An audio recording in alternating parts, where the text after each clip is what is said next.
The reason why God, one of the many reasons why God compiled a Bible, many books, 66 books kinumpile niya, is para magkaroon tayo ng guide, life guide. Ang Bible is our life guide. Hindi yan history book lang, hindi yan knowledge book, hindi yan lang about yung sa buhay ng tao. That's not about you, that's not about David, not about Solomon, not about anybody but Jesus Christ. Siya yung highlight dyan. So, magkakaroon tayo ng mga samples ngayon at magiging interactive. Although, tatanungin ko kayo mamaya, pero pwede nyo namang sagutin in your personal way. No? So, nasa na tayo ngayon sa pagbabasa ng Bible? 100. O, pwede naman tingin, kaya kami wifi eh. Pwede nyo naman tingnan kung nasa na. Sana? 54. Ayan. Ito yung alam niyo yung mga yung technology, dapat i-take advantage natin yan. Di ba lagi kong sinasabi, sino dito ang walang cellphone? Sino walang cellphone? Walang kapagtaas ng kamay, di ba? Lahat may cellphone. Tapos, lahat may sakit sa batok. Bakit lahat may sakit sa batok? Lagi tayong nakatungo. Oh, medyo ganun nyo rin. Stretch nyo din. So, ako, dati, mahilig ako mag-take ng notes nung estudyante ko, ganyan ang edad ko. May sinabi yung teacher sa amin na nagmarka talaga sa akin. Daig daw nang nag-jot down yung pinakamatalinong tao sa room namin. So, yung mga matatalino, tinatry lang nilang itandaan. Matatandaan ko yan. So, hindi ko na kailangan i-jot down. Ibig sabihin, sa notes. Pero dahil, ang sabi ko sa sarili ko, hindi ako yung pinakamatalino sa room. So, kinakailangan kong isulat. Ang isang maganda sa pagsusulat, kung ikaw mismo yung nagsusulat, nag-iiwan ng marka sa isip natin ng pagka isinulat mo yon. Mas madali mong matandaan. Tapos isang tingin mo lang, dahil sulat mo yon, kung paano mo siya sinulat, kung red ball pen, blue, black, mas madali mo siyang matandaan. So kapag ka nagre-review ka, tips sa mga estudyante, kayo mismo magsulat. Kayo mismo yung mag-mark doon sa mga libro. Huwag kayong magpapaserox ng notes ng iba. Kailangan kayo mismo magsulat. Kasi magmamarka sa isip niyo yun, tapos mas madali niyo siyang marirecall. Ang pag-aaral is just recollection. Hindi yan yung one time na pinag-aralan mo, magre-retain na. So, merong proseso yung utak natin para i-bring out ulit yung dating mga knowledge na pinag-aaral natin. Pero itong mahalaga, without input, walang output. So kapag may nagsasalita sa harap, makinig ka because you are interested. If you are not, lalo na yan, pasintabi sa mga antukin. If you are not interested, hindi ka basta-basta aantukin. Di ba? If your mind is somewhere else, aantukin ka din. Kasi parang nalalal ka. Alam mo yung lalabay, di ba? Nalalal ka nung sound ng voice nung nagsasalita because you're not interested or you're not following yung course ng pag-uusap. So, habang sinusundan mo yung pag-uusap natin ngayon, I pray na hindi hipa ng kaaway yung mata mo para antukin. I pray na hinihipo ng Holy Spirit yung ating mga puso para sundan natin kasi may matututunan tayo. So, kaya ako sinasabi kung paano ako mag-aral tsaka yung pag-work ng mind ko kasi similar din lang naman yan. Hindi naman ako extraordinary na tao na matatandaan ko lahat. So, nag-jot down ako. That's why ganyan ako magalaw. May mga sinusulat ako. Once na nakita ko yon, alam ko na yung dapat sabihin. Hindi po ako genius o matalino. Hindi. Kaya nga nag-aaral tayo. Isa pa, you have to invest time. Walang nag-aaral na isang basahan lang, alam na kagad. Maski yung pinakamatalinong tao, nagre-review pa rin bago mag-exam. Nagre-review pa rin, nag-aaral pa rin, para pagtayo dito, hindi zero yung sasabihin niya. Diba? May nag-preach ba dito na sinusundan lang yung Xerox copy, tapos ano? Boring, di ba? Merong pastor sa Canada na dahil hindi siya fluent sa English, ang ginagawa niya, sinusulat niya. Naawa ako. Sinusulat niya talaga. Word for word. Yun dapat niya sabihin. Pag merong nag-bother sa kanya o na iba yung attention niya at hindi niya na-mark up na nandoon na siya, tumitigil siya at hinahanap niya kung nasaan na siya. What happens is hindi continuous. Diba? So, ang nangyari, naghihintay din kayo kung ano yung next. Parang gusto nang sabihin nila, nasa ano ka na? Nasa gantong subject ka na wala ka tuloy, di ba? Pero, para sa mga nakikinig, it will be boring kasi binabasa lang niya.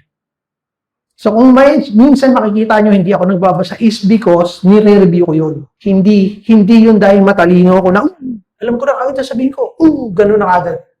Hindi. Ganun din kayo mga estudyante. Wala kayong mararating kapag hindi kayo nag-aral ngayon. That is your role. Yung mga magulang nyo, sila yung may role na magtatrabaho sila, bibigyan kayo ng pambayad ng tuition. Hindi niyo yung role na maghanap ng kaligayahan sa labas. Yung tanging role nyo ngayon is mag-aral, makagraduate, pumasa sa board exam, magtrabaho, tumulong. Piniprepare kayo para maging independent. Sa atin, ganun din. We are studying the Word of God para matuto tayo. Para saan? Para sa practical life. Hindi pwedeng head knowledge lang yan. Alam ko yung John 3:16. Alam ko yung Ephesians 2:8 and 9. Sinundan ko pa ng 10. Dahil yun ang kaligtasan. Alam ko din yung mga ganyan sinasabi ng pastor na yan. Ang tanong ngayon next, paano natin i-apply practically sa buhay natin? Paano yung prayer? Paano yung forgiveness? Yan. Alam nyo, kaya ko sinasabi yan kasi yan yung mga bagay na mahirap. Madaling makita, madaling basahin, madaling paniwalaan. Pero in practical use, linga-linga kayo dito, kayong magkakaibigan dyan. May nakagawa ng hindi maganda sa inyo. Di ba? Iniiwasan niyo siya. Sabi niyo, pinatawad ko na siya, wag ko lang siyang makita. Ano kaya? Hindi ko maiwasan, nasa church din eh. Di na lang ako pupunta ng church. May ganun, di ba? Ano kaya? Alam ko naman kung saan siya nakaupo eh. So, iibaan ako ng upuan para yung hindi ko siya masulyapan. Kasi nasusuya ako sa mukha niya. Katotohanan yan. So, ibig sabihin, yung practicality ng knowledge natin, dapat makita sa Kristiyano na ginagawa natin. Yes or no? Hindi yung ang galing lang natin magsalita, pero hindi ka kakitaan ng kapitbahay mo ng pagka-Kristiyano, ng pagbabago. Remember, you are a new creature. Diba? So, napapahaba tuloy tayo sa pero gusto kong tignan natin tong gusto ko sana kagad to si Micah. Let's go. Yung kapag ka walang tanong, katulad din ng pagtatanong sa tatay mo o sa teacher, walang makakarating na sagot sa iyo. So you have to be curious. Everyone should be curious. 'Di ba? Sa ating Panginoon, sino dito ang 100% kilala ang Panginoong Hesus tsaka ang Diyos? 'Di ba wala? Kilala natin, siya ang nagligtas sa atin, nagkatawang tao, namatay, pinako sa krus, muling nabuhay, umakyat sa langit, sends the Holy Spirit. The Holy Spirit is now, kaya nga, lagi kong sinasabi before, we are in the chapter 29 of Acts. Hanggang chapter 28 lang yon. Pero ang ating mga buhay, ang sabi sa Revelation, books will be open. And I pray na lahat na isa sa mga books na yun, books kasi plural, marami, kasama dun yung buhay natin. Gusto niyo bang makasama yung buhay niyo dun sa mga books na nililista na ng Panginoon? Sa libro ng buhay. Siyempre gusto natin. Abnormal yung tao na sabihin, yoko. Walang taong ganun. Walang pagka inimbita ka sa paradise ay ayaw mo. Di sana, sunugin mo na yung bahay niyo. Para impyerno na, di ba? Dito pa lang, magsasanay na ako sa impyerno. O susunugin ko na yung bahay namin. Para sanay na ako sa init. Di ba? Walang normal na tao na gugustuhin yun. So kung lahat tayo gusto natin maligtas, pero ayaw natin pag-aralan kung ano yung tamang relasyon sa Diyos. Gusto natin magbasa ng Bible. Pinipili lang natin yung favorite verses natin. Di ba? Doon lang tayo nananatili. Hindi growth yon. Pag sinend ng pastor nyo na basahin yung Genesis, basahin natin. May purpose ang Panginoon. Walang purpose yung pastor nyo. Hindi ko kayo pinapahirapan basta magbasa lang. Pero ang utos nang gagaling sa Panginoon. Kailangan pag-aralan natin siya at kinumpay niya na yung libro tungkol sa Kanya. Biography ng Diyos. Diba? Sa Bible sinasabi, walang beginning ang Diyos. So stop asking, saan ang galing ng Diyos? Kapag may nagtanong sa'yo, saan ang galing ng Diyos? Kung may pinanggalingan ng Diyos, hindi siya Diyos. Di ba? Logic. Kung may pinanggalingan ng Diyos, then meron siyang creator, hindi siya Diyos. He is a created being. So yung Diyos na pinupuri natin, wino-worship natin, He has no beginning, He has no end. The Alpha and the Omega. Pag natapos yung time, eternity starts, nandoon na siya. Habang may time pa, beginning and the end, nandoon siya, pero He can reside on eternity. That is God. And you can read that in the Bible. Pag hindi niyo ako sinunod sa pagbabasa ng Bible, how will you know that? Gusto niyo lang ba narinig yung mga bagay ngayon? Maganda alam niyo rin personally. Walang distinction, dapat alam na matatanda. Hindi ganoon. The earlier you know things about God, the better. Kasi, mabubuhay kayo ng mas maayos. Sino naman dito sa mga kabataan ang nangangarap na mahirap yung buhay nila? Taas ang mga abnormal. Kasi abnormal yun. Walang taong gusto. Gusto ko, naghihirap ako. Gusto ko para akong si Paul. Gusto ko parang si Job. Papahirapan. Well, kung nangangarap kang parang si Job, at least, in the end, ni-restore ng Panginoon yung yaman niya. Si Paul, alam ko anak mayaman si Paul kasi nakapag-aral siya during his time sa Gamaliel. Wala kang pantuition, pwedeng pumunta kay Gamaliel. Ibig sabihin, may kaya si Paul. Pero nung nag-serve na siya sa Panginoon, nagtatrabaho siya bilang tent maker. So huwag tayong mangarap, kung tayo ay mga pastor, pasisweldohin tayo o buburikiin natin yung church para mag-bleed out para sa ating pangangailangan. Mas maganda, pangarapin natin yung ginagawa ni Paul. Masipag siya. Walang tatalo sa kasipagan ni Paul pagdating sa gawain sa Panginoon. Pero hindi siya nanghihingi. Hindi siya nagpaparinig. Yung mga sinabi niya sa mga epistles niya, pinagagalitan niya yung mga sarado ang kamay. Tapos kinokomment niya yung tila mga Corinthians yata yun, yung mapagbigay naman. Di ba ganun din? Yung mga mapagbigay, tuwan-tuwa tayo sa mga taong mapagbigay. Pero alam din natin kung sino yung sarado yung kamay, di ba? Alam din natin.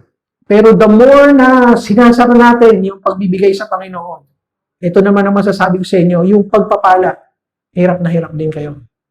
Hindi kayo pinapahirapan ng Panginoon, tinuturuan. Walang balak ang Panginoon na pahirapan tayo because madamo tayo. Tinuturuan tayo ng Panginoon ng tamang paghawak ng pera. Ang panalangin ko, ilang beses kong sinabi kay Lawrence, kay Raymart, sa ibang mga pastor, ang panalangin ko, pagpalain ang bawat isa na nandito, payamanin, pagpalain, maging maalwan yung buhay.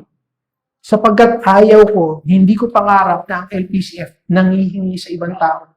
Nanghihingi ng donation, nagbalak namin magtayo ng church. So baka naman pwede nyo kaming tulungan. Pupunta sa mga institutions, pupunta sa mga ibang mayayaman na Christians. Anong sabi ni David? Mula nung bata hanggang aking pagtanda, hindi ko nakita ang isang tao na nanampalataya sa Diyos begging for bread. Yan ang pangarapin natin, LPCF.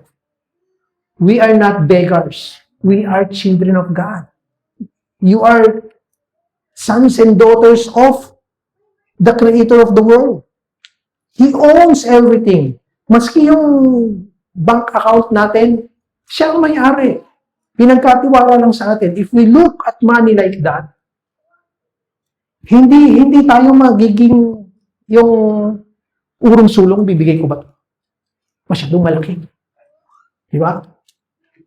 Tell me, di ba ganun yung naisip natin? The more na lumalaki yung tithes natin, the more urong-sulong yung pagbibigay natin ng sobre. Pero kapag ka nagtatagumpay tayo dun sa mga ganung pagsubok, dun, sabi, di ba? You cannot love mammon and God. Mammon represents money. Mammon. Yan yung spirit ng money. You cannot serve mammon and serve God. Oh, you cannot love the world and say you love God. Kung ayaw ng Diyos na may kahati siya sa glory, dyan sa pagmamahal mo. Wala. Hindi niya isi-share yung glory niya. Ang sabi niya sa Old Testament, I will never share my glory to anybody. Kaya, kailangan maging practical tayo. Okay? Tingnan natin yung practicality ng pagbabasa ng Old Testament. Answer, faith. Ito yung notes ko. Pag wala akong, halimbawa, maski nasa ibang lugar ako, maski may mga nagpipreach, pagka may dumating sa aking message ng Panginoon, ang gagawin ko dyan, gagamitin ko yung technology. Halimbawa, bumili ako nito para hindi na ako magpipicture. Para may pang cut and paste ako. Diba? Maka-copy and paste ko na kagad. So,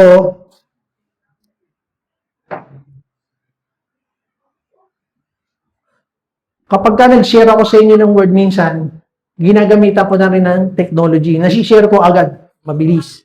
Kapag ka mayroong, dapat, halimbawa, yung mga pinapadala kong verses, hindi ko na siya itatype. That way, hindi pa ako magkakamali. Diba? So, number one, take advantage ng technology na mayroon tayo ngayon. Nung araw, hindi kayang gawin ng ibang mga pastors yun. So, isa sa mga isi-share ko that I pray na magbigay ng interest sa atin para magbasa ng Bible. Okay? Mamili kayo. Gusto niyo? Okay? Moses. Moses parted the Red Sea. Okay. Chok.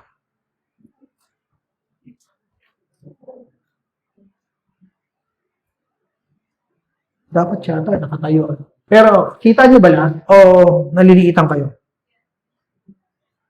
Yan. Hindi ko alam na naman yung bagong setting.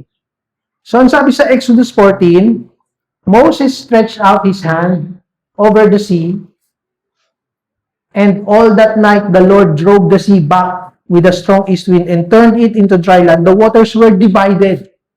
The waters were divided. Mamaya maintindihan natin bakit ini-introduce ko si Moses nung ginawa niya to. Bakit natin kinakailangan? Gusto ko magkaroon tayo ng interest na basahin yung Old Testament. At ang purpose nun is also tingnan natin kung nandoon si Jesus Christ sa Old Testament.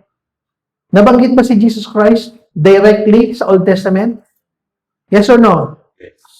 Directly, sinabi, this is Jesus Christ in the Old Testament. No, di ba? Pero you have to, ang makaka-relate lang dito yung matatanda. I'm sorry for calling matanda para mapadali lang tayo. Yung si Larry Alcala, kilala nyo, di ba?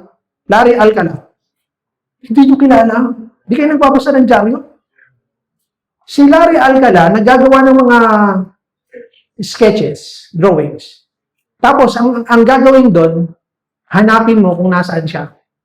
Ang itsura niya, may makapal na salamin, parang Joseph Estrada na buhok. Tapos laging malaking mata na, hahanapin mo yun. Hahanapin mo ngayon siya sa isang maraming mga characters. Tapos, ayun, sila real ka na. Ganon din tayo sa Old Testament. Ayun ang Panginoong Jesus. Ito pala siya. Sa Old Testament pa lang, binabanggit na siya. So, di ba dapat ma-excite tayo kasi hindi lang sa New Testament. It proves that Jesus Christ is the Alpha. Even before the creation of the world, Jesus Christ exists. Hindi nga lang sa tinatawag na Jesus, hindi pa siya Christ. Kasi, pero sa pananaw ng Diyos, siya na si Jesus Christ. Because wala siyang end, wala siyang beginning. Tayo, nung sa history binanggit lang, tsaka lang natin natagpuan. So, take note. Sinabi kay Moses, hatiin yung Red Sea. Hatiin. So, nahati. Left and right wall, naglakad sila sa gitna. Okay? Papunta sa papatakas sa Egypt, di ba? So, eto ngayon yung tanong. Moses led Israel for 40 years. Alam natin? 40 years? 40 years sila sa ilang? To go to the promised land. That's the purpose. Ang purpose, pumunta sa promised land. Ang purpose natin, magpatuloy, maglakbay. Tayo dito naglalakbay lang, papunta sa langit. If we die, we go to heaven. Ito isang misteryo na tanging mga Kristiyano lang ang nakakalam. Ang sabi ng mundo, lahat ng tao mamamatay. Ang sabi ng Bible, some of you will not die. Natatandaan nyo? Hindi natatandaan. Saan nabasa yun? Paiksiin natin yung choice. Sa Old Testament o sa New Testament? Saan nyo nabasa na encounter na nakalagay sa Bible na hindi tayo lahat mamamatay? Hindi lahat na nandito ay mamamatay. Sa New Testament. Ito yung about rapture. You will be caught up in an instant. Hindi ka mamamatay. Dadaling ka na agad ng Panginoon kung saan siya naroon. Nangyari na ba to sa Old Testament? Very good. Nangyari na to kay sinong propeta? Si Elijah. Meron pang isa sa Old Testament. Hindi siya namatay. Very good. Yung baguhan, siya ang nakakasagot. Yung mga NPCF, yung hiya naman ako siya. Nakahiya naman. Hindi ko kayo sinishame. Sina-challenge ko kayo. Okay? Huwag kayo magagalit sa akin. Pero si Moses, for 40 years, sa isang pagkakamali, hindi siya nakapasok sa promised land. Anong naramdaman nyo nung sinabi ng Panginoon na, because you did not trust me, I will not allow you to enter the promised land. Anong mararamdaman nyo? Gano'ng katagal na Kristiyano?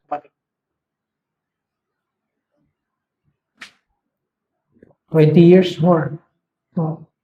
Kung sa loob ng 20 years, nakita mo na yung mga apo mo eh. Yun sana isasample ko eh. Kasi yung biyanang kong lalaki, hindi niya nakita yung apo niyang babae eh.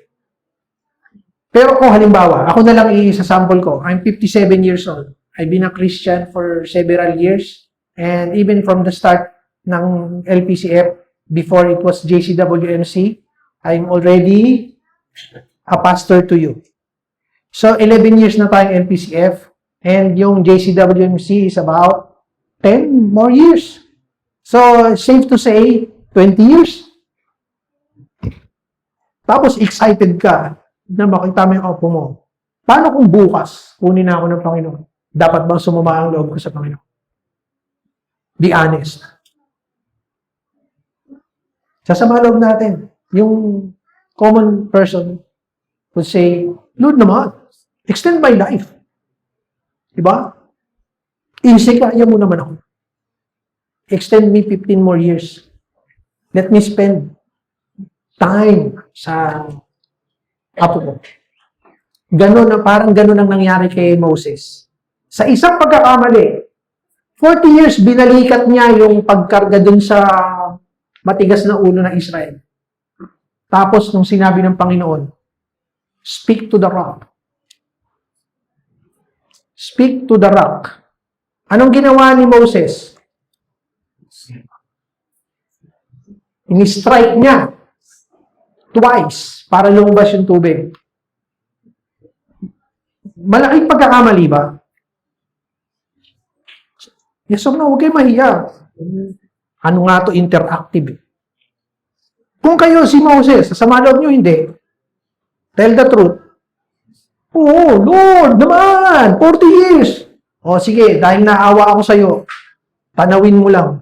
Tanaw lang. Sabi mo yung mga ubas ganito kalaki. Tapos bumabaha ng milk and honey. Samantalang sa desert, ang init-init. O, hindi ko na-enjoy lahat yon. Di ba lahat tayo gusto nating i-enjoy yung kung ano meron dito sa earth? O, tell me yung may mga pera, bakit kayo travel ng travel? Bakit may mga ilan sa atin, mahilig mag-travel, bumili, magmasyal, bumili ng, yun nga, balik tayo sa cellphone. Diba? Talking about cellphone, na-share ko na to kay Kenneth eh. Ang cellphone ko, 2019, P30, gumagana. And God gave me a heart that doesn't long for a new cellphone. Hindi ako naghahangad ng IP ng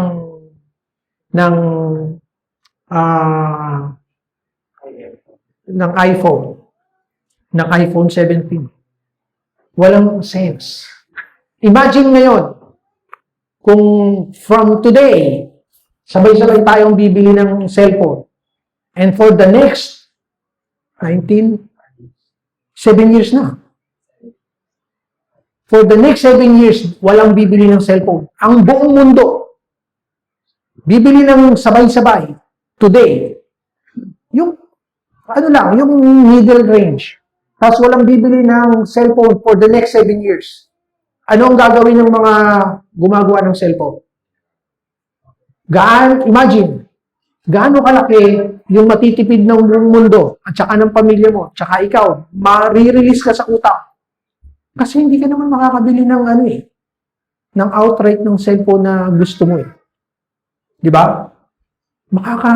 Hindi ka mabubuhay sa utang.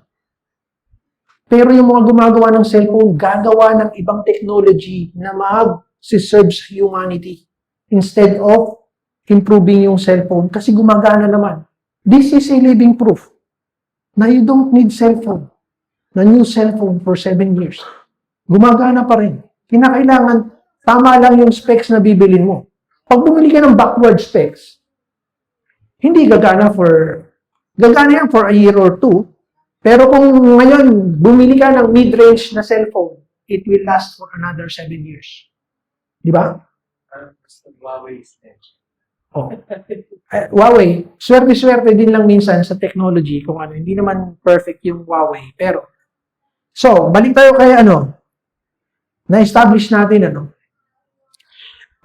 sasama loob natin kung tayo yun. So, ano yung greatest mistake? Ang kadahilanan ba yung pagkakamali ni Moses?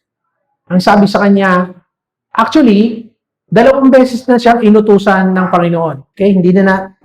Pwede naman natin balikan, pero magtatagal tayo. First time na nauhaw yung mga Israelita, nagreklamo sila kay Moses. Ang sabi ng Panginoon kay Moses, why are you looking at me? Strike the rock, and water will gush out so that your people can drink.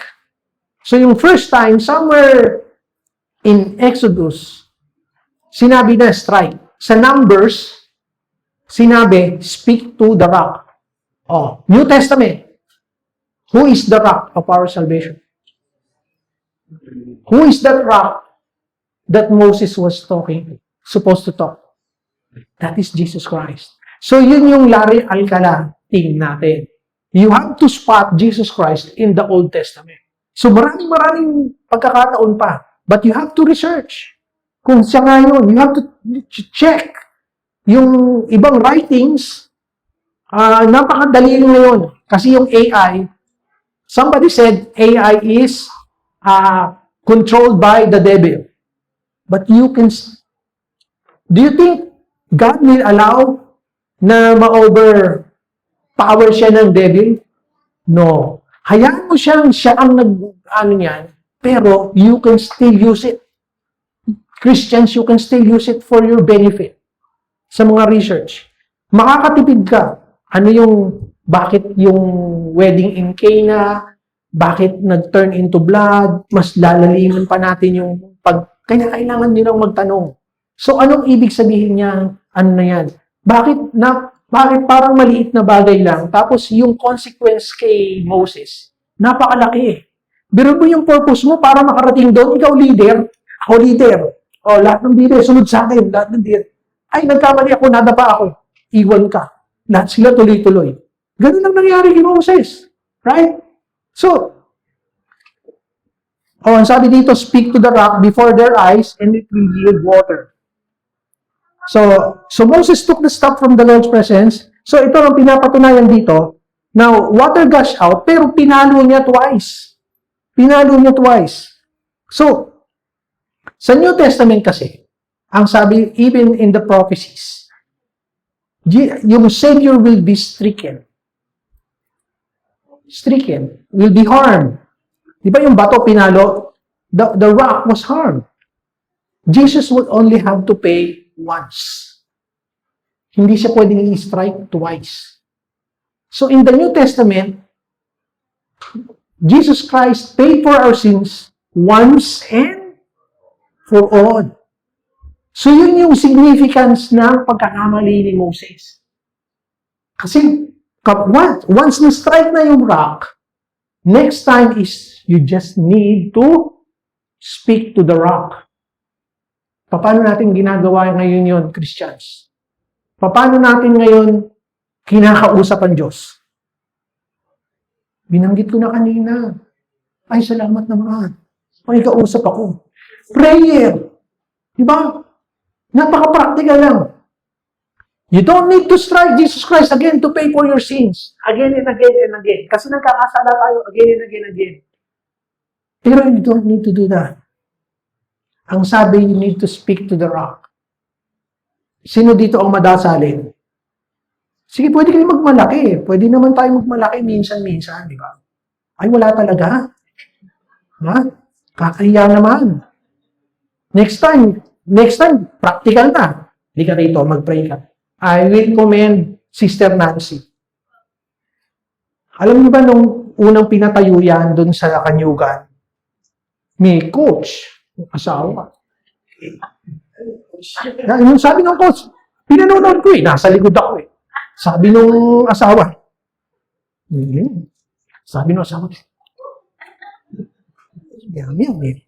may kodigo. Tapos, nanalangin. Maraming salamat po, Panginoon, sa mga Amen. Sabayan. Oh. Pero nakita niyo, di ba, kanina na nag-pray siya. Di ba? Ano na, di ba? Consistent na. Hindi mo na kino-coach yan. Di ba? Yun yung improvement. Di ba? Nag-i-improve. Alam nyo, hindi naman, yung choice of words ko last time is, tinuturuan tayong kumupalang mukha. Hindi. What I'm saying is, binibigyan tayo ng Panginoon ng confidence. So, yung mga estudyante, pag pinag-report kayo, ang mas kinatatakutan nyo ay ang magsalita sa harap. Yes or no? Naku. Baka may magtanong sa akin ng mahirap.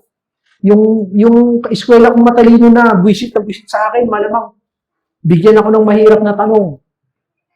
Yes, di ba? Ba't ko alam? Kasi yun din yung fear ko dati. Oh. Fear ng pagkanta sa harap. Baka sumablay. Siyempre, hindi lahat talented, no? Ng pagkanta. Pero maski yung pinaka-talented na singer, kinakabahan. Lalo-lalo na pag dumami na yung audience. Ito ngayon yung training na ginagawa ng Panginoon sa atin. Kayo, balang araw mag-a-apply kayo for interview. Sino dito? Kuya Dave. Kinabahan ka o hindi ka kinakabahan sa interview? Pagka kumakanta. Pero pagka-interview, Hindi po. oh, ako hindi, lagi ako. Laging may kaba yun. Laging may kaba. Nagmi-mix yung confidence at saka yung kaba. That's normal. Kasi, abnormal ka na naman kung buong yabang ka naman. Interview mo ako. Tanungin mo ako na mahira. Diba? Walang taong gano'n. Tapos bigla lang, hindi ko pala alam. Oh. Yabang-yabang mo. Asta ka. Alam mo lahat. Yung pala. Di mo naman pala alam. Di ba? So, normal lang nakakabahan tayo. So, tingnan natin ang pagkakaiba ng ginawa ni Moses tsaka yung ginawa ni Joshua. Asan na yung kay Joshua? Joshua. Okay. Joshua 3:16. Ano yung hawig sa famous verses na ano natin? John 3:16. Joshua 3:16. Gusto ko lang magkaroon ng compare. Hindi nagkataon na itong dinidiscuss natin is Joshua 3:16 at yung heart ng Bible is in John 3:16. Okay. Sino ang nakakaalam ng John 3:16? Paano yun? 1, 2, 3.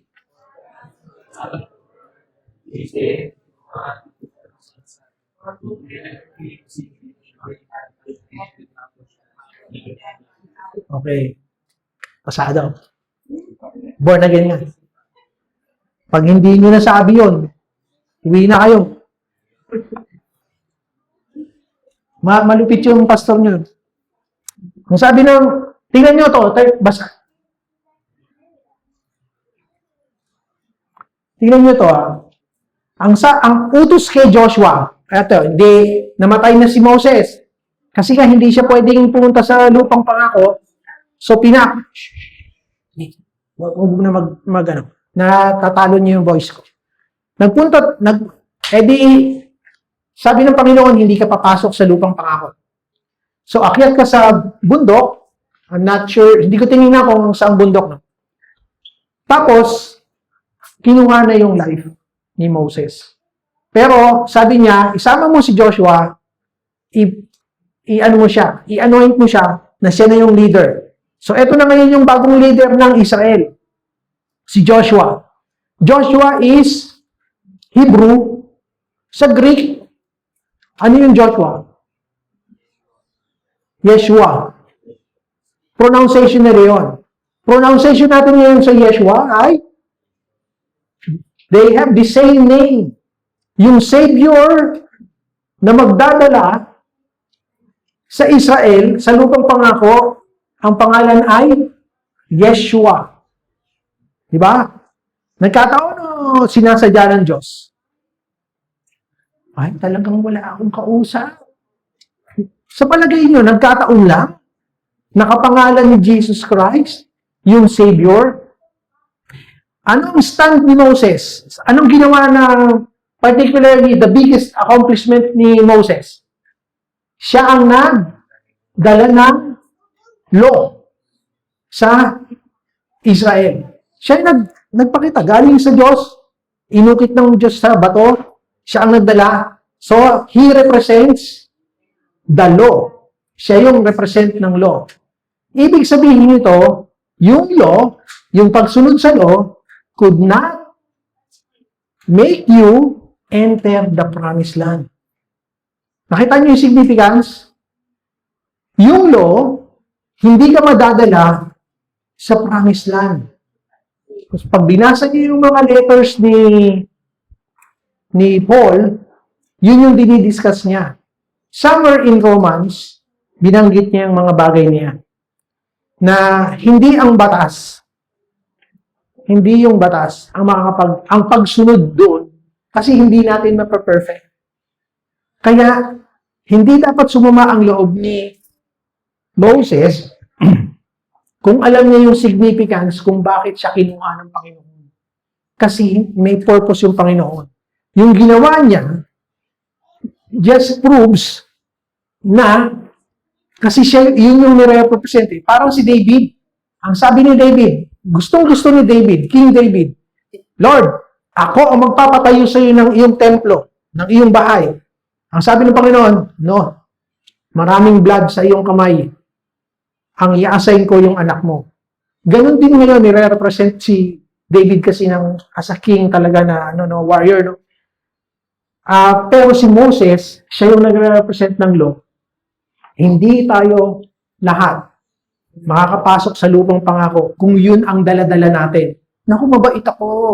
Nakakasunod ako sa law. Hindi ako pumapatay, hindi ako nagnanakaw, hindi ako kurap. Pero nagsinungaling ka na. Diba? Sino dito ang makapagsasabi na hindi siya nakapagsinungaling? Ni minsan man lang. Diba? Wala. Wala makapagsasabi na na-perfect natin yung 10 utos. Diba? Sino dito ang makapagsasabi na hindi siya nakapag-isip ng masama? Marami. Maraming beses hindi ka lang aware. Ini-interpret mo yung mga nakikita mo na sinasabi mo, ay, may babae si pastor. Bakit? Lagi niyang may kasamang, hindi yung wife niya. Diba? Yun yung nun. Nagkakasala ka na kagad. So, yung mga sins natin na we're not aware of are offenses. Diba?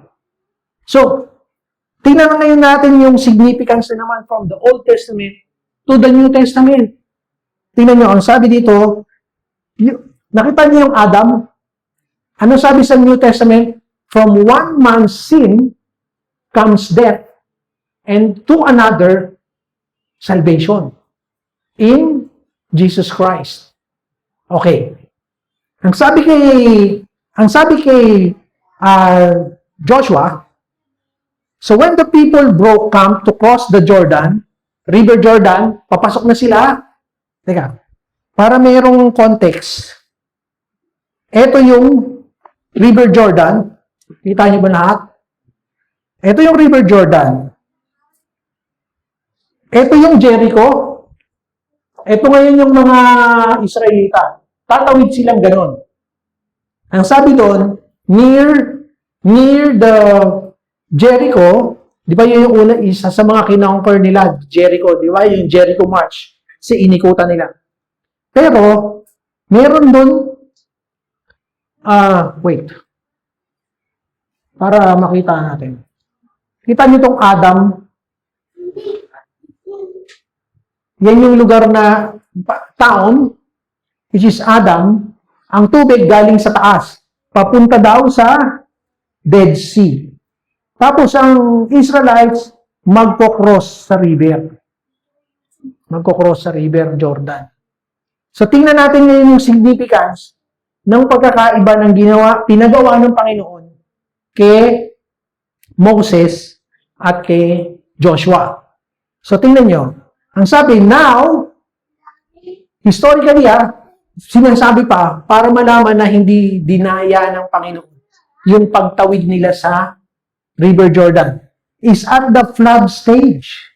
During that time, mataas yung tubig sa River Jordan. So, ibig sabihin, hindi sila kung dito. Okay, kaya natin tawidin to. Hindi ganon. Ibig sabihin, pag tawid mo pa lang, lalim pa nito. Balik ka na agad. So, pinatutunayan lang yung lahat ng effort sa Panginoon. All during harvest. Yet as soon as the priest who carried the ark, yung ark is, yun yung carry nila. Ito yung mga priest, carry nila yung ark. Pagsayad daw ng paa ng mga pare, reach the Jordan and their feet touch the water's edge. The water upstream, galing sa town ni Adam, stopped flowing. It piled in a heap a great distance. In a heap, ibig sabihin, tingin tayo dun. Ang heap ay ganito. Ito yung water. Ito yung bed. Yung kay Moses, ang ginawa ng Panginoon doon, ganito ang ginawa niya. Para dadaan dito yung tao. Ang ginawa ng Panginoon ngayon sa panahon ni Joshua, pinutol niya yung flow dito dire-diretso yung So, in-stop niya yung flow dito from Adam, the town of Adam, to Dead Sea. So, yung Jordan represents sin, kasalanan, yun yung nagpipresent sa atin para makarating sa lupang pangako.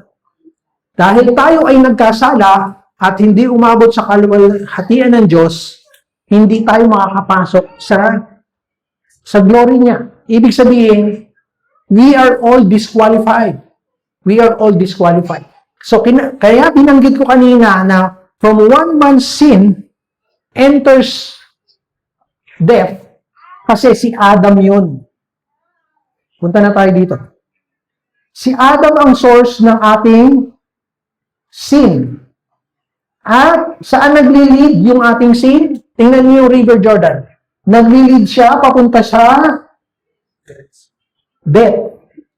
So, anong ginawa ng Panginoong Hesus sa krus ng Kalbaryo? In-stop niya yung flow ng sin.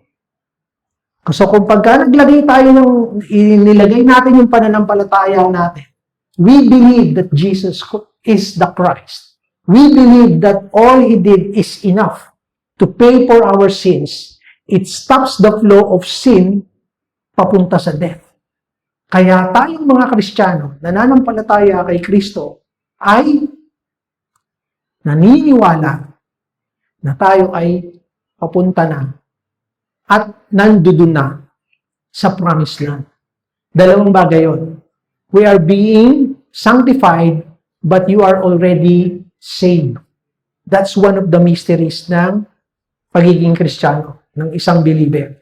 So, yun yung mga significance na hindi natin agad-agad nakikita na nagre-react tayo, nagagalit tayo sa desisyon ng Panginoon. But, ino-overshadow, pinakikita na yung Old Testament dun sa gagawin ng Panginoon sa New Testament. So, ginagawa pa rin ng Panginoon sa panahon natin yung pag-stop ng sin papunta sa kamatayan.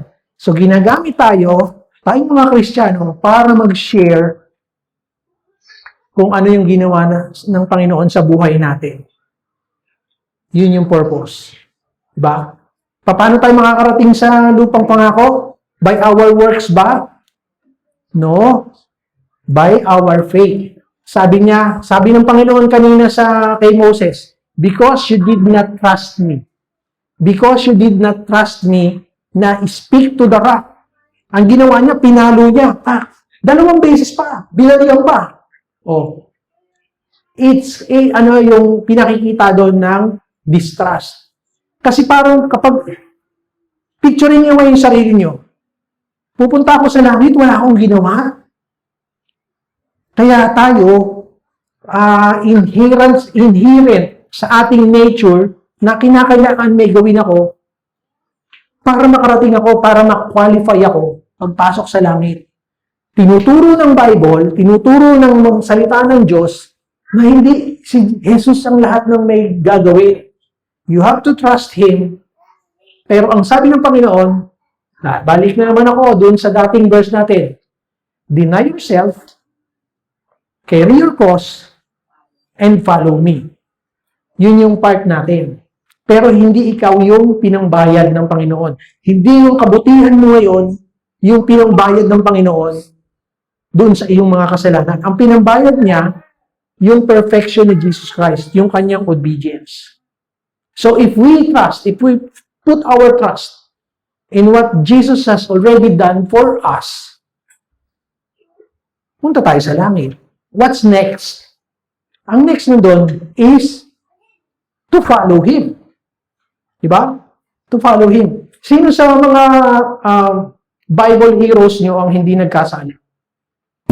Kasi ako ay may, Si David ang aking favorite. Si David, not Solomon. Si David. Another favorite ko is Joseph the Dreamer. Kasi napakababa ng kanyang. So, kayo, sino sa palagay nyo? Favorite nyo si Job? Nagkasala si Job. Kinwestiyon niya yung Panginoon. Si Peter, 3 times niyang dininay ang Panginoon. Si Paul, nako, si Paul, tinutugis niya ang mga, and he is a murderer. He's a killer. David, hindi lang siya killer, nangaliwa pa siya, di ba? Adulterer. Pero hindi yung mga masamang ginawa nila ang dapat nagmamarka sa atin. Hindi. Nangaliwa si David, mga ngaliwa din ako. Di ba? Gagamitin ko yung, nandiyan ka pala. Kanina wala ka dyan eh. So, actually, maraming pa tayong, marami pa akong pinrepare na pag-uusapan natin. Pero maiksi lang yung 1 hour. Pero ayoko nang sumobra doon. Now, umbawa, we can discuss yung can we learn or teach speaking in tongues. Natanong niyo ba sa sarili niyo? Can you learn and speaking in tongues? It's in the Bible. Naituturo o hindi natuturo? Taas ang kamay ng naniniwala na maituturo ang speaking in tongues. Sino ang naniniwala that you can command the Holy Spirit? Can you command the power of the Holy Spirit? Yes? Yes? No? Tandaan natin lahat to. Holy Spirit is the third person in the Trinity. Walang creation na pwedeng mag-command sa God. No one. Kasi ang sabi sa Bible, who advises God? Sino daw ang kayang mag-advise sa Diyos? Wala. How much more can you command the Holy Spirit? Binababa natin yung katauhan ng Holy Spirit. You said, all of you says that the Holy Spirit is God. Yes or no? Yes? Then why do you believe people na nagtiteach na you can command the power of the Holy Spirit? Meron bang free will ang Holy Spirit? Yes or no? May will ang Holy Spirit? Yes or no?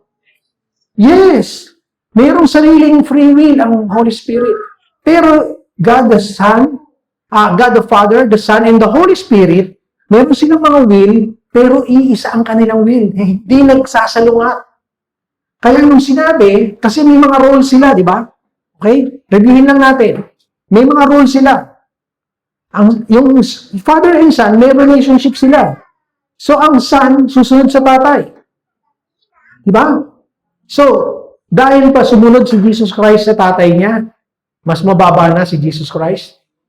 Remember, pantay-pantayan. Yung daliri ko hindi. Okay? Okay, dito tayo. Medyo mas pantay-pantay sila eh. Okay? So, yan. Para pantay. Pantay-pantay sila, pero may roles. Ang sabi ng Son, I will obey. Son, pumunta ka na sa lupa, iligtas mo na, magkatabang tao ka. Ang ginawa ng Panginoong Jesus, hinubad niya yung para maging tao, pangbayad sa atin. Mababa ba yung pagka-Diyos ni Jesus Christ dahil sumunod siya sa tatay niya? Hindi. Pantay-pantay sila. Remember, ang tawag ng Father God kay Jesus Christ is, the Lord said to my Lord. The Lord said to my Lord. Sino yung propeta na nagsabi nito? Nakakita. Si David. Ang sabi ni David, I saw my Lord said to my Lord. Diba? Oh, pantay sila. Ang sabi ni Jesus Christ, I will leave you, but I will leave you not as orphans, Because I will send the Holy Spirit. My Father will send the Holy Spirit to guide you. Basahin natin uli yung Acts. Walang sinabi doon na si Peter, si Paul, ay inuutusan yung power ng Holy Spirit. It is His free will. Ang sabi doon, He grants every gift. Yung speaking in tongues is a gift. Hindi natin ma-choose na mag-speak in tongues ako. Hindi. Ang power nun resides on the giver. Yes. Malinaw na? Hindi yun na sasabihin na sa atin na mas nauna pang maging Kristiyano sa atin, ay tuturuan kitang mag-speak in tongues. No. Hindi na ituturo ang speaking in tongues. Hindi na pwede sa yun. Marunong ka pa sa Holy Spirit. If God gives you wisdom, hindi yung speaking in tongues, those are the same gifts. Yung sender, yung gift giver, is the same person, yung Holy Spirit.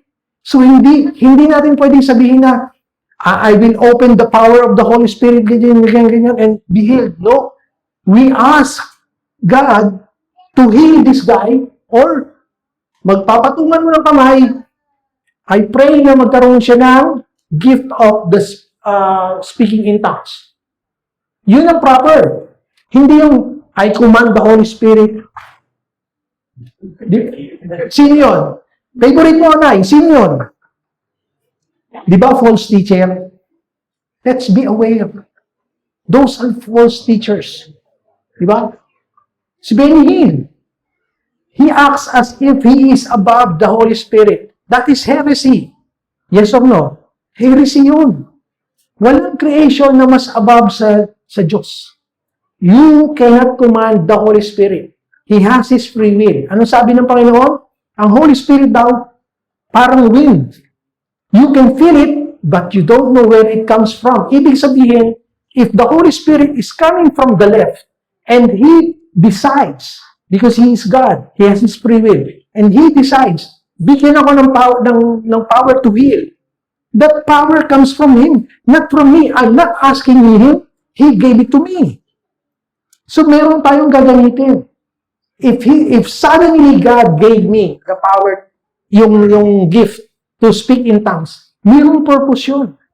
It's not just yung, kailangan kong mag-speak in tongues para mas maniwala sila sa akin na spiritual ako. No. You are just faking it. Isa sa mga gifts na pinakamadaling pekein, sa tingin nyo, is speaking in tongues. So, yun ang ginagamit ng kaaway. So, maraming mga Kristiyano ang nalanse ng katuruan na you have the power para gamitin. No, ang Holy Spirit ang nagdi-decide because He is God. Huwag nating i-diminish yung pagka-Diyos ng Holy Spirit. No one can command Him because He is God. He is eternity. He is the wisdom. He gives us yung teaching. That is the power behind dun sa mga sinishare ko sa inyo because I ask for wisdom. Nung inassign niya ako na maging pastor doon, hindi ko tinitingnan yung sarili ko na matalino and eloquent sa pagsasalita. And now, remember when I was telling you the stories about when I was in Saipan, na yung pastor namin is favorite akong ituro pagka-testimony. Kasi kailangan mong mag-English eh. Yung mga, syempre, yung mga kapwa natin Pilipino, medyo mas baro compare sa akin. So, favorite niya ako na, lalong-lalo na kapag ka mayroong foreigner na guest. Wala na. Automatic. Pag nagtawag ng mag-share, maski magtago ako sa likod ng kortina, tatawagin niya pa rin ako. Maski mag-CR ako, magsisiyar ako, bago ka mag-CR, pumunta ko muna dito. Pumunta ako dyan. Hindi ka makakatakas sa akin. Pero ano naman ang ginawa ng Panginoon sa akin? He gave me yung practice, yung confidence. Na-practice yung confidence. Habang tumatagal, medyo tumitigas. Kumakapal. Pero hindi yun in a bad sense. Hindi yun in a bad sense. I'm not doing this for my own glory. I'm doing this for the glory of God. Kaya yung confidence ko nandoon sa bagay na yun. Lagi ko may pinapanalangin, wag ako ang makita, ikaw ang makita, Lord. At ma-encourage ang lahat dun sa mga lahat ng lalabas ng salita sa bibig ko, yung mga choice words. And I pray na hindi ako makaka-offend. Diba? Yun yung lagi ko pinapanalangin. So, may 5 minutes pa ako. Lahat ba tayo? What I'm laying to you right now, mas marami pa sana akong idadaldal. Pero, God is a God of order. So, pag sinabing 1 hour lang, 1 hour lang tayo. Okay? Next time, I will share more kung paano tayo pwede natin gamitin yung technology for our advantage ng pag-aaral ng salita ng Diyos. Pero, after this ba, interesado na ba kayong magbasa ng Bible? Kung very late na, no, day 155, 54 na tayo today. Sundan nyo na lang yon, pakiusap lang. Ayoko nang sabihin sa inyo na balikan nyo pa yung 100 days ago. Di ba imposible naman? So, magde-demand ba ako ng ganun sa inyo? Hindi na lang. Di ba? Hindi na lang. So, meron pa sana akong i-share sa inyo about Micah, sa book of Micah. It's about the 1,000 years reign ng Panginoon. I will share more on faith. May mga pinrepare ako ng faith. Kasi yun yung yun yung daily devotions ko. So, lahat tayo mag-daily devotions. When you read, dapat hindi lang tayo magre-read. Dapat may lalabas na question. Bakit? Kasi nung nabasa ko nga yung kay Moses, Lord, anong lupit mo naman? Diba? Anong lupit? Pero yung significance pala nun is yung pagpasok sa lupang pangako. It's not the law, it's Jesus Christ. Hindi nagkataon na Joshua yung pangalan ng alalay niya na pinagpasahan niya ng gagawin. Diba? So, another, din doon, pwede nating sakyan. What's the meaning of your name? Ask, diba? Anong meaning ng Rodel, ng Gonzalo? Bakit Nonong ang palayo ko? Ano ba ang meaning niyan? Nagkataon ba na hindi ready yung magulang ko, nabigyan ako ng pangalan, kaya maski yung pangalan na lang, yung naging name ko. Di ba? Yung history, pero inalaw ng Panginoon. Di ba? Anong ibig? Ikaw, Christian. Ang ganda ng pangalan ng binigay sa'yo. Christian is from the word is Christ. Christ is a title, hindi name. Title ni Jesus yun. Kaya Jesus Christ. Di ba? It's a title. Pero name mo na ngayon. Di ba? Maraming mga. Alamin nyo, kailangan maging curious kayo sa mga binabasa natin. Hindi lang head knowledge. Kailangan lumabas sa buhay natin. Kailangan lumabas. Patience, prayer, forgiveness. Hindi madali, pero dapat makita ng hindi mananampalataya para magkaroon sila ng katanungan. Anong nangyari? Bakit nagkaganto to? Dati na singgero, ngayon hindi na. Konti na lang. Di ba? Dati, isang case ang iniinom. Kalahati na lang ngayon. Dati kasi kumukuha gin bilog. Hindi na ngayon. Lapad na lang. Hindi, dapat, joke aside, dapat mayroong improvement. Maski pastor ka na, hindi pwedeng walang improvement. Amen, mga pastor? Ano tinuturo niyo? Naninigarilyo? Gusto kayo? Dati isang kaha ang sinisigarilyo ni nanay. Ngayon, hindi na siya nagra-rise. Nag-yoyosin na lang. Bumili pa ng pangtagay. Hindi, pansukat niya ng olive oil. Mahal ang olive oil kasi. Kailangan mo sa baso, di mapaparae, di ba? So, may natutunan ba tayo ngayon? Amen? Nay kayo, medyo hindi masyadong inantok si nanay ngayon, interesado. Pero yun nga, it's very encouraging kapag yung topics natin ganito, di ba? Ang gusto ko sana nga, magkaroon ng question and answer, pero wala tayong time. Next time na lang. Okay? Pagpasensyahan nyo rin ako lately, hindi nyo ako napagkikita. Dati, every other ako. Next week, may ikakasal tayo sa Isabela. So, hindi ako... Ang uwi namin, linggo ba? Sabado. Pero 10 hours yung biyahe eh. Malamang masakit ng katawan ko nun eh. Oh. Pero, kayo ba, October 30? October ano kayo? 8? Makaka-attend tayo sa kasal ni Mayi. Si Mayi kasi nag-invite din. October 30 daw sila. Yung pagkakarinig ko sa kanila, October 30 din. Sabi ko, naku, mukhang sabay. So, yung mga batch nila, ito, mga kabatch ni Jet, parang ang matitira na lang si Edred. No. Parang ikaw na lang matitira. No. Dalaga pa rin. Joke lang. Lalaking-lalaki yan. Kilala ko yan, si Kuya Edred. Nagpapanggap lang yan. Pero parang ako lang yan nung araw. Ha?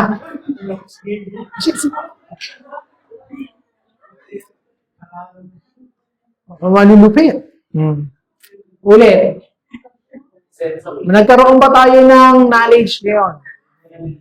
Nagkaroon ba tayo ng burden sa heart na magbasa pa ng Bible? Gusto ba natin matutunan pa yung mga interesting things sa Old Testament to New Testament and New Testament to Old Testament? Maraming pang bagay tayong makikita doon. Diba? So, kinakailangan lang natin magtanong. Tapos, i-research natin. Ibig sabihin, mag-i-invest tayo ng time to study. Amen?